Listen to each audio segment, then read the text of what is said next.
So the problem that we have here is these gas struts, they can hold the weight of the hood.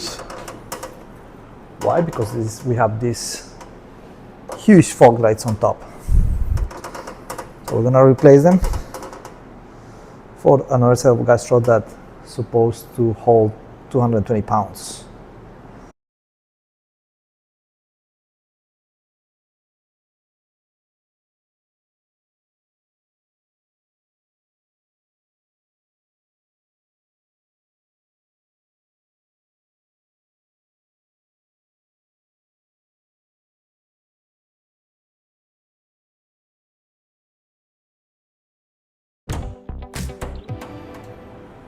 There you go.